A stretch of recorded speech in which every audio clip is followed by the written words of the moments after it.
Hello, dear ones. Welcome to the Joyful Exchange.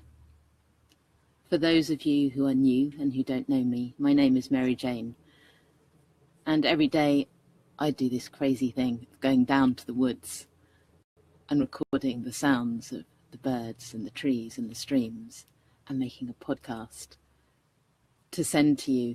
It's my offering.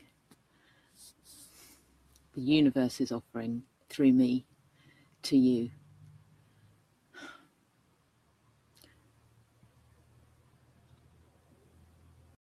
We know that in our hearts that a kinder world is possible. And that is the focus of this group.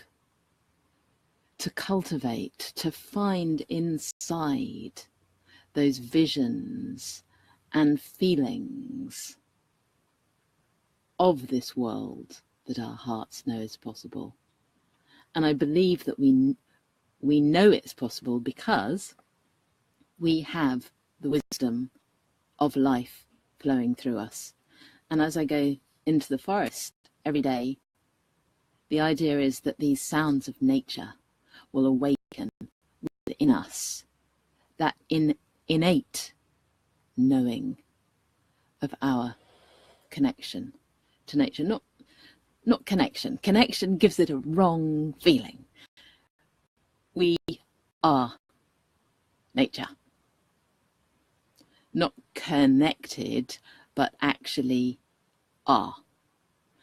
And for thousands and thousands and thousands of years, we have lived intimately with the natural world, listening to birdsong as possibly the loudest sounds that we ever heard, listening to their messages, to what's coming, what's just gone, watching the clouds, listening to the weather, listening to the wind. And we have inside us this knowledge because it's only a very short amount of time that we've started living in concrete cities. And so we have embedded within us this relationship with the natural world.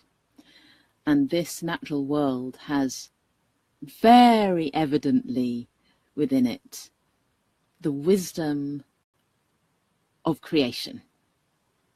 In the forest, the abundant diversity is evident everywhere. And so I believe that when we remember that we are nature, and we evoke, we rouse within us this wisdom that we create, we can create, we will create a world where everyone wins.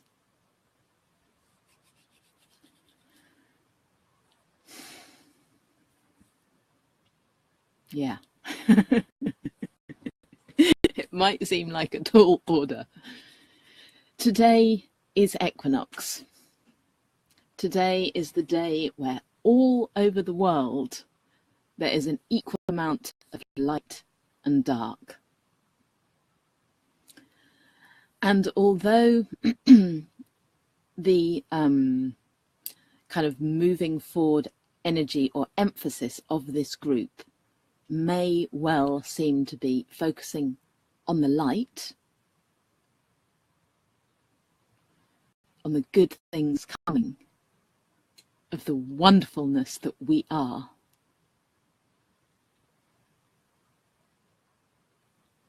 it would be foolish not to acknowledge that the dark is an equal part of the whole. And today on Equinox is a wonderful day to acknowledge that.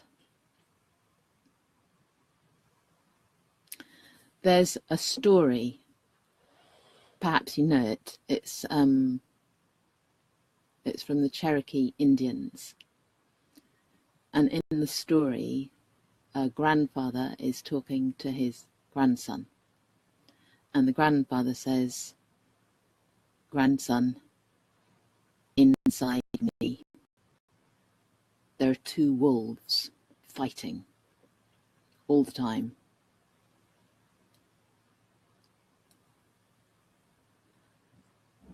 There's the wolf of inferiority, of envy, of pride, of greed, of hate.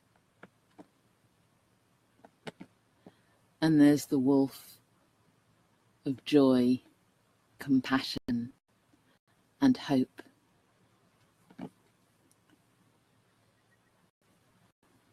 And the grandson says to the grandfather, "Well, grandfather, which wolf wins?" And the grandfather says, "Whichever one I feed." That is one ending to the story.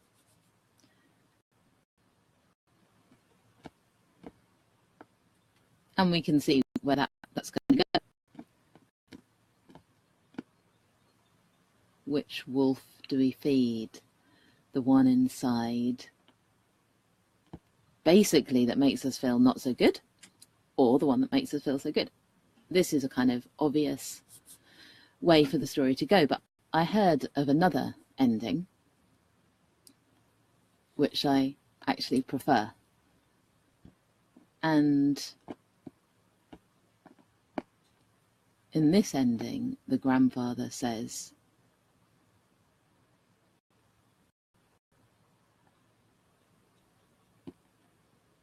"Neither of them win, but they both have to be guided."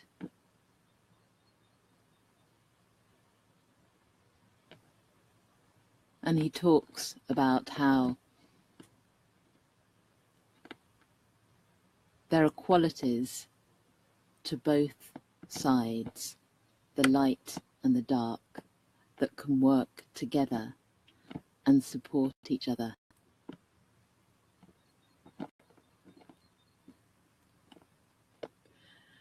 Like in the tale of the lotus flower, the most beautiful, pure lotus flower that grows up from the mud. And I tell you what, this week I am feeling I'm in the mud. And sometimes it's hard to go into the woods and make podcasts that I hope are going to uplift you, and I don't feel like it. So this week's podcasts, they are a random bunch. The last few weeks I've been doing a theme the entire week. And sometimes I wonder, is this some kind of madness? Who can possibly listen to all these podcasts? I'm sure nobody does.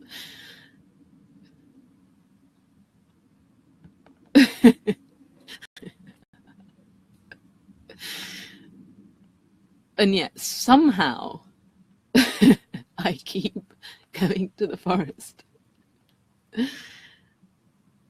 and sitting there, and words come. And perhaps you'll listen to a few of them.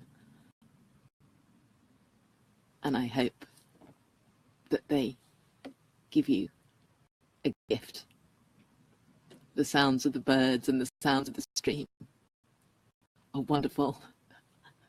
I often feel I don't need to say anything. Just listen to these sounds.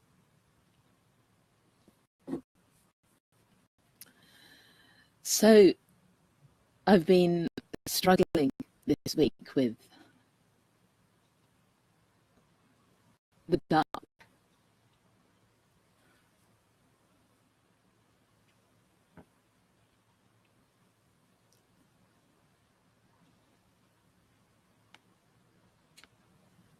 I know the feelings we all share of not being enough, wondering if I've done it all wrong, not being good enough. And when I see other people feeling in this way, it breaks my heart, because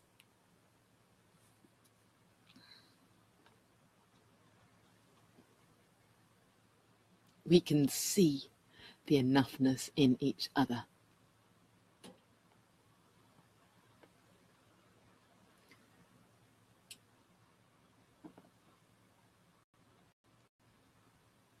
And how can we not be enough when we are part of creation, just like all those trees, even the gnarled and the bent ones?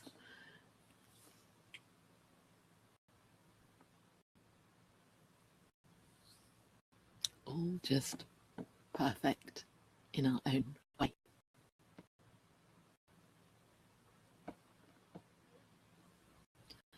So what I've learned to do, I always turn to gratitude. But there are different levels of gratitude. There's a level where it's a delight of being given a wonderful present, or just that feeling of the cells being suffused with wonder and awe at a beautiful view, where gratitude is so easy.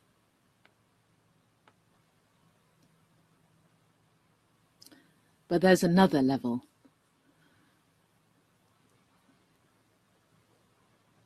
And this level is quieter.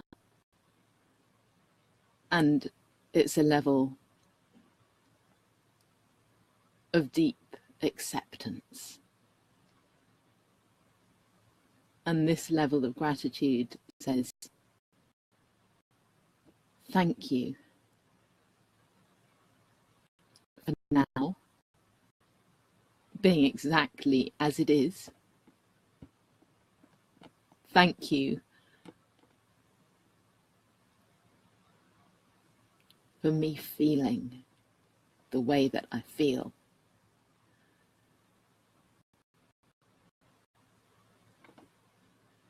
Thank you for that pain and that angst.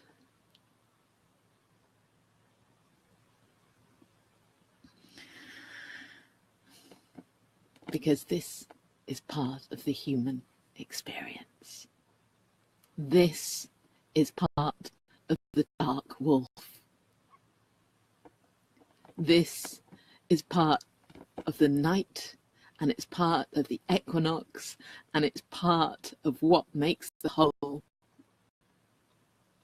It's part of what is the nutrients in the mud for the lotus to spring up and open.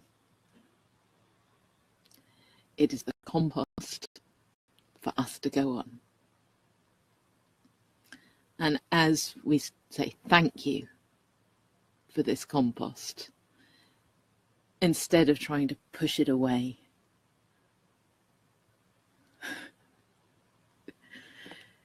then that gentle, quiet thank you opens a door in our hearts so that we can access the nutrients of it. So that is really my practice for this week, or for these days. Who knows, tomorrow, different. Thank you for now being exactly as it is.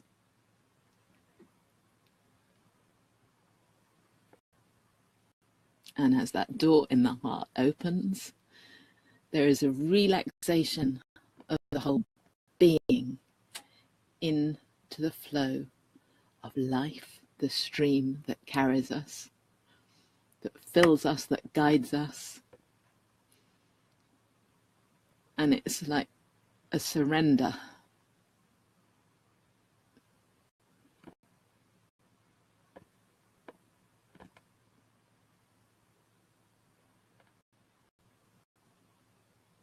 And when we surrender to life,